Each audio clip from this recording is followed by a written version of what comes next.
गरीब आदमी को ध्यान की आवश्यकता नहीं है, उसे पहले रोटी की आवश्यकता है। ऐसा बिल्कुल भी नहीं है। यह बिल्कुल ही असत्य बात है। यह बिल्कुल ही भ्रामक बात है। यह भ्रम फैलाने के लिए यह नारा दिया गया, यह संबोधन दिया गया, यह उक्ति कही गई कि गरीब आदमी को पहले रोटी की आवश्यकता है। गरीब आदमी किसको तुम कहते हो? गरीब आदमी तो क्या तुम उसको कहते हो जिसने जीवन में कभी रोटी नहीं खाई है? कोई ऐसा व्यक्ति देखा है? कोई ऐसा गरीब देखा है तुमने जिसने जीवन में एक वक्त भी रोटी न खाया हो? पूरी धरती पर, पूरे सृष्टि में वैसा व्यक्ति खोजना बहुत मुश्किल है जिसने पूरे जीवन में एक बार भी रोटी नहीं खाया हो। लेकिन अनेक ऐसे गरीब आदमी तुमको मैं खोज दूंगा और तुम भी जानते हो, जिन्होंने पूरे जीवन में एक बार भी ध्यान करने का सोचा नहीं। मैं उन्हें गरीब कहता हूं, जिन्होंने जीवन की सर्वांगता को, जिसने जीवन की संपूर्णता को समझने का एक बार भी प्रयास नहीं किया, उसे मैं गरीब व्यक्ति कहता हूं। तो मेरे गरीबी के पैटर्न को समझना, मैं किस गरीबी की बात करता हूं। एक गरीब व्यक्ति निश्चित तौर पर दिन में के 3 समय नहीं बल्कि एक पहर में जरूर भोजन करता है, लेकिन जीवन के एक पहर तक भी उसके मन में कभी ख्याल नहीं आता है कि ध्यान भी करना चाहिए। ध्यान है क्या? हर एक गरीब व्यक्ति भी इस बात को समझता है, कहीं ना कहीं भीतर की तह पर, भीतर के तल पर वो अपने बच्चे से कहता है ध्यान से काम करना। गरीब से गरीब व्यक्ति जो काम करने के लिए बाहर जाता है, उसके भी माता पिता कहते हैं ध्यान से काम करना, ध्यान से बाहर जाना, ध्यान से परदेश जाना, ध्यान से खेती बाड़ी करना, ध्यान से नौकरी करना। वो कह वही रहा है लेकिन कर नहीं रहा है, और नहीं कर रहा है इसमें तुम्हारी भी साजिश है, इसमें सरकारों का भी साजिश है, इसमें तुम जैसे नेताओं का भी और तुम जैसे संबोधन लिखने वाले, नारा देने वाले नेताओं का भी, षड्यंत्रकारियों का भी षड्यंत्र है कि गरीब आदमी ध्यान कर ही ना पाए, गरीब आदमी ध्यान को समझ ही ना पाए। आखिर कब तक ये गरीबी चलती रहेगी? 1947 से पूर्व देश गुलाम था, तब देश में गरीब थे, तब भी लोग ध्यान उतनी मात्रा में करते थे। और 1947 के बाद देश आज़ाद है, आज भी लोग उतनी मात्रा में ध्यान करते हैं। तो इसका सीधा सा स्पष्ट सा उदाहरण यह है, इसका सीधा सा मतलब यह है कि तुम्हारे ध्यान और तुम्हारे गरीबी के बीच में कुछ वैसा नहीं है जिसे तुम ध्यान पर थोप देते हो गरीबी है। अभी एक मित्र से बातचीत के क्रम में उन्होंने कहा, स्वामी जी पेट में अन्न नहीं है और सींग में तेल। बिहार में एक कहावत है, बिहार में कहावत है पेट में अन्न नहीं और सींग में तेल।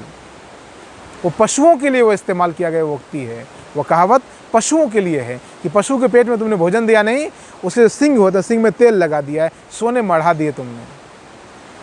पशुओं के लिए बात तो फिर भी ठीक लगती है, पर तुम तो पशु नहीं हो। पशुओं की कहावत को मनुष्यों पर क्यों लाद रहे हो? या तो तुम षड्यंत्रकारी हो, या तो तुम साजिश करता हो, या तो तुम कोई राजनीतिज्ञ हो, या तुम कोई बहुत बड़े धोखेबाज हो, या तुम बिल्कुल भी पशु ही हो। मनुष्य होते तो मनुष्य की तरह सोचते। मनुष्य के सिर पे सींग कहाँ है? और सरकार की योजनाओं से लेकर के व्यक्ति के स्वयं के प्रयास तक से जीवन में रोटी मिल ही जाती है। मेरी बात को गौर करना, सरकार की योजनाओं से लेकर के हर एक व्यक्ति के, प्रत्येक व्यक्ति के निजी प्रयास से रोटी तो मिल ही जाती है, पर ध्यान का विचार कभी नहीं आता। बड़े बड़े साधुओं के मन में ध्यान का विचार नहीं आता है। छोटे से छोटा साधु जिसके पास कोई कार्य नहीं है, उसको भी ध्यान का विचार नहीं आता है। तो समझ रहे हो तुम मेरी बात को, मैं क्या कहना चाहता हूँ? उन साधुओं के पास तो अथाह पैसे हैं, वो क्यों नहीं ध्यान करते? तुम्हारे राजनीतिज्ञों के पास तो अनेक प्रकार से पैसे आते हैं, चोरी से, हरामखोरी से, पता नहीं किन किन गलत और अच्छे वजहों से पैसा कमाते हैं, वो क्यों नहीं ध्यान करते? वो तो गरीब नहीं है। ध्यान का सीधा संबंध तुम्हारे गरीबी से नहीं है, तुम्हारे शारीरिक गरीबी से नहीं है, तुम्हारे रोटी की गरीबी से नहीं है। ध्यान का सीधा संबंध तुम्हारी आत्मिक गरीबी से है। कोई नहीं चाहेगा कि तुम आत्मा के तौर पर मजबूत हो जाओ, आत्मा के तल पे तुम समृद्धवान हो जाओ। जिस दिन तुम आत्मा के तल पर समृद्ध हो गए, तुम्हें दुनिया में कोई भी गरीबी तुम्हें प्रभावित नहीं कर पाएगी। किसी भी प्रकार की गरीबी हो। रामकृष्ण के मुंह में कैंसर था, लेकिन वो आत्मिक तल पर वो बहुत समृद्धवान व्यक्ति थे। वो कैंसर कुछ नहीं बिगाड़ पाया रामकृष्ण का।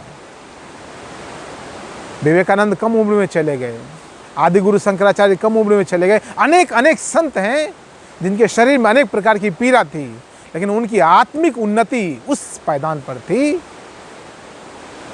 वो आत्मिक तल पर उस ऊंचाई पर थे, वो शरीर का रोग उन्हें कुछ नहीं कर पाया। जब शरीर का रोग तुम्हें प्रभावित नहीं कर पाता है, तो ये एक रोटी की भूख तुम्हें क्या प्रभावित कर लेगी बताओ? तुम्हें ध्यान करने से रोक देगी? ऐसा बिल्कुल भी नहीं है। मैं स्वयं के जीवन के तल पर कहता हूँ, मैं स्वयं के जीवन की घटना पर आधारित कहता हूँ। भूखे रहकर भी हमने 3 साल लगातार ध्यान किया है। 3-3 दिन में एक बार भोजन करके भी हमने ध्यान किया 3 साल तक। तब तुमसे इस स्थिति में आया हूँ कि तुमसे वो बात कह सकूँ। तो तुमसे कहने का भाव यह है कि ध्यान करना। ध्यान करोगे तो रोटी की जो गरीबी है, जो आर्थिक गरीबी है, जो अन्न की गरीबी है, वो दूर हो सकती है। वो कहीं ना कहीं संयमित हो जाएगी, वो कहीं ना कहीं बैलेंस हो जाएगी, वो कहीं ना कहीं कम होती चली जाएगी। शारीरिक जो गरीबी है, शरीर के तल पर तुम कमज़ोर हो, ध्यान से थोड़ा बहुत उसमें उन्नति होना शुरू हो जाएगा। मानसिक जो तुम्हारी गरीबी है, वह ध्यान से वह भी थोड़ी बहुत भरपाई होने लगी, उसकी भी पूरी होने लग जाएगी, पूर्ति होने लग जाएगी। आध्यात्मिक जो गरीबी है, ध्यान से वह भी दूर होने लग जाएगी। सामाजिक, राजनीतिक, मनोवैज्ञानिक जिस भी प्रकार की गरीबी तुम्हारे पास है, ध्यान से वह गरीबी थोड़ी थोड़ी हटने लग जाएगी, दूर होने लग जाएगी। तो मैं तुमसे बार बार कहता हूँ, तुम ध्यान करना, तुम बस ध्यान पर बने रहना। तुम्हारे पूरे जीवन में एक चीज़ जो तुम्हारे केंद्र में हो, वो हो ध्यान। वो होना चाहिए ध्यान। फिर तुम देखना, तुम्हारा जीवन पहले से ज़्यादा समुन्नत होने लगेगा, ज़्यादा प्रगतिशील होने लगेगा, ज़्यादा प्रतिभावान होने लगेगा, ज़्यादा ऊर्जावान होने लगेगा। और इस प्रकार तुम्हारी हर एक प्रकार की जो गरीबी वो दूर हो सकती है। आत्मिक गरीबी को दूर कर लेना, यानी दुनिया में सभी गरीबी को दूर कर लेना। फिर से मैं अपनी बात दोहराता हूँ, आत्मिक गरीबी को तुम दूर करो। तुम आत्मिक तल पर तुम कमज़ोर हो, आत्मिक तल पर तुम मजबूत हो जाओ, बाकी कमजोरी रहेगी नहीं, और रहेगी भी तो तुम्हारे ऊपर असर नहीं छोड़ेगी।